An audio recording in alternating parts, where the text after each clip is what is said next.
Hi, and thanks for joining the action planning session. This session focuses on the final piece of planning that you will learn about in your training. You read 2 excerpts from the book Getting Things Done in preparation for this conversation. I'm sure you had a few takeaways from the reading, and perhaps some of these resonate with you. It's hard to find time to separate the big picture from the nitty-gritty. Sometimes we get overwhelmed when we over or underreact to challenges, or we obsess about stuff when we don't trust that we know how we'll get it done, whether we realize it or not.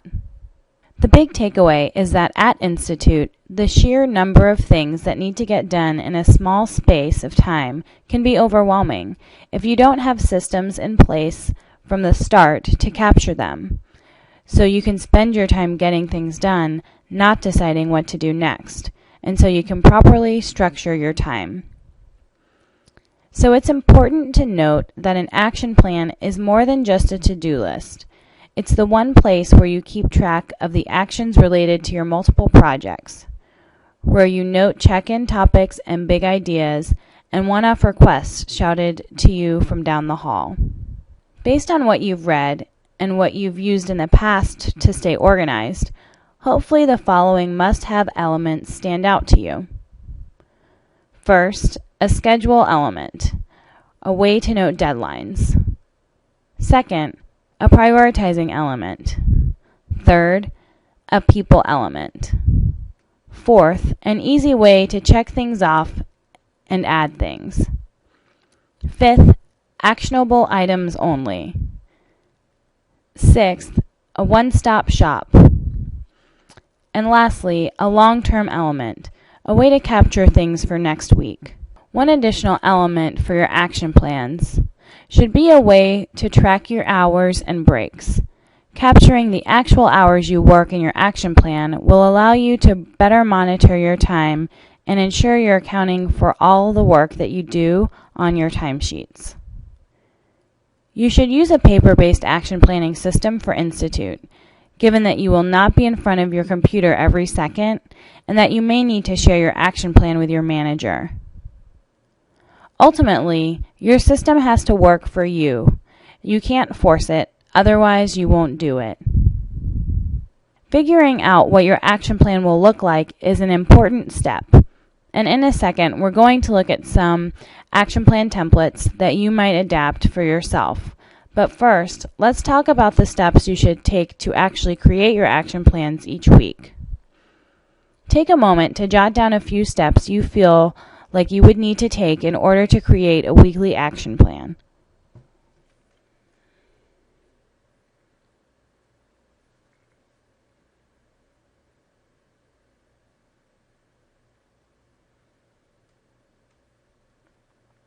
I'm going to now run through steps that I've taken in the past that have helped me become a successful action planner.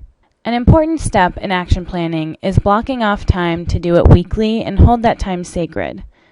Sunday evenings are usually a good time, after your OD has provided your schedule for the next week. It's assumed in our shift model that you'll spend about a half hour each week on this. You should also know in advance where you are pulling actions from and follow a routine so you don't miss things. For example, you'll want to pull things from your schedule, the Institute calendar, check-in notes from your manager, emails, and last week's action plan. Fill in your time with non-negotiables and things that aren't flexible first. For example, times when you are on duty in the copy center. Next, keep everything actionable. Broad items like set up copy center will not help. Also, give yourself enough detail that you know what items mean. It's really annoying to come across an action like ask about Tuesday and have no idea what you meant. Don't fill in every second. Make your best guess about how much time actions will take, then add 30 minutes. Ask your manager for help with time estimates. You also want to block off time for personal commitments. That way you're more likely to keep them. And lastly, carry your action plan with you to update ongoing. Let's go ahead now and look at an action planning template. Let's take a look at this action planning template. You'll see on the left side time slots from 5 a.m. until 12:30. You obviously will not be working all of these hours, but depending on your schedule, it's good to have all of these times available in case you do need to add something in. Next to the time slots, you'll see a task list. This is where you can prioritize your tasks, starting at the top with high priority items and then lower priority items underneath that. There's also a box for new items to be added at the bottom of the task list. Other things to pay attention to are the people boxes on the right. For example, if there are questions or certain pieces of information that you need to pass on to other operations coordinators on your team, your operations director, or for your director of institute operations, you can put in any notes or questions that you have in these boxes to make sure you're ready for your next check-in, your next team meeting. As we scroll down, you'll see there's a section for notes, and then there's also on the second page this weekly element that we mentioned. So this page allows you to map out each day with key tasks and priorities.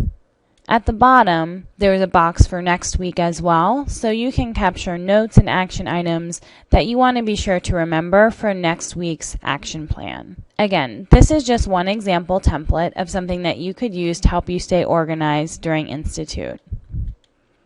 Hopefully, you found looking at this example helpful as you start to think about how you may organize your time at Institute.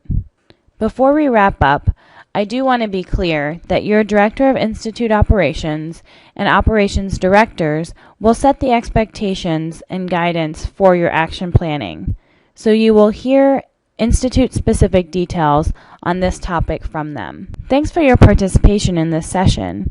You are now ready to start thinking about how you will tackle action planning. Please take a couple of minutes now to jot down any questions or notes you will want to follow up with your DIO or OD about during your next check-in or team meeting. Good luck action planning.